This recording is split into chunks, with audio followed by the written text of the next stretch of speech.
First of all, CLIL means Content and Language Integrated Learning.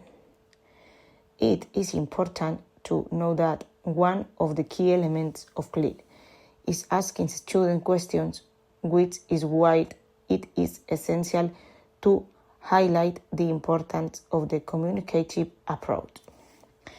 Another important aspect to take into account is the dual focus, understood as teaching language through teaching content and teaching content through teaching language.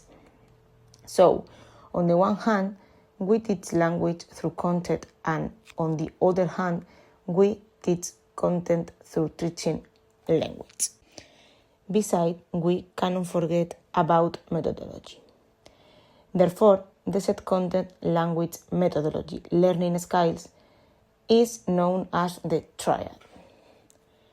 De Quell, one of the founders of the CLIL theory, proposes the 4 C's theory: cognition, learning, knowledge, thinking; communication, focus on this English classroom with an attitude of dialogue and communication about the content; content, teaching content in the classroom through language; and culture.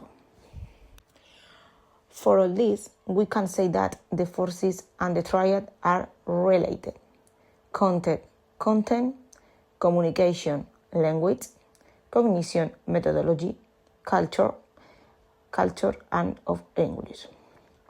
In summary, we teach content through communication strategy and a cognitive level with learning tension while also integrating culture.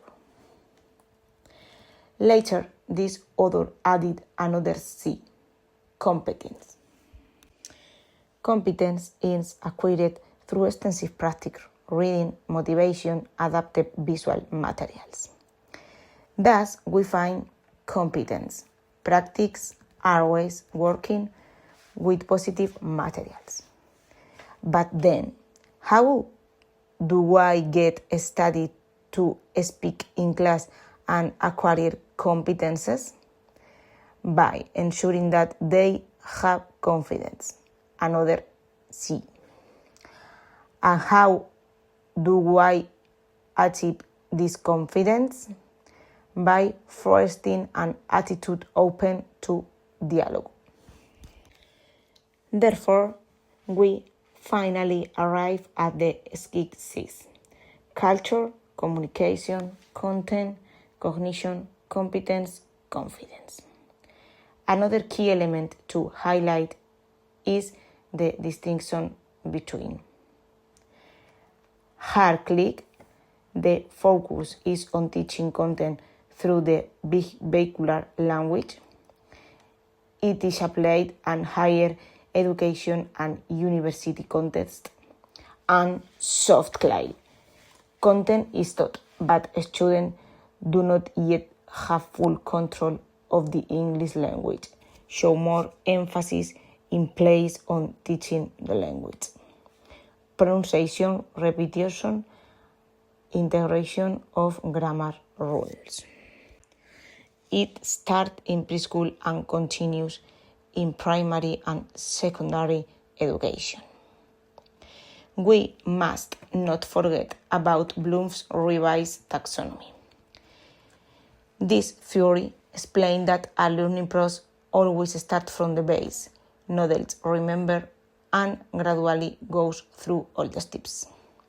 There are 6 levels: knowledge, remember, understand, describe, explain, apply, analyze, evaluate, and create.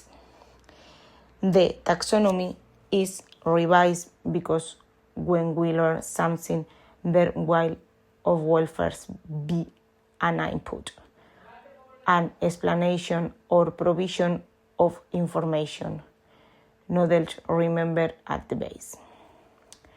Then debates or explanation may follow: understand, describe, explain. After that, what we learn is apply.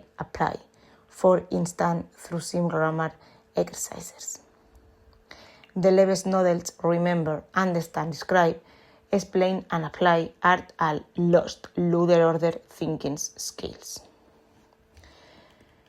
They are considered lower order because they are mostly passive, do not involve much reasoning, and consist of simple tasks, answering questions, doing easy exercise, etc., without requiring critical thinking. The following 3 levels, analyze, evaluate, and create, belong to just higher order thinking skills. At this stage, students must think actively for different opinions, contrast ideas, present arguments for and against, and so on. Finally, we must address assessment in CLIL. There are 3 important types of assessment. Formative, carried out during the process to track student progress.